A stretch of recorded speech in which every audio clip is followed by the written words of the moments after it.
बातमी अर्थकारण करून निवडणुका जिंकण्याचा सत्ताधाऱ्यांचा उद्देश आहे असा आरोप केलेला आहे शरद पवार यांनी।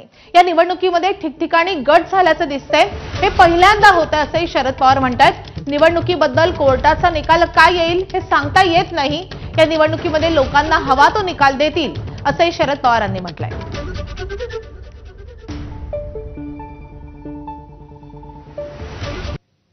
माझ्यासारखे जे लोक आहेत आम्ही या निवडणुकीत याच्या आधी कधी करत नव्हतं आणि आत्ताही करत नाही।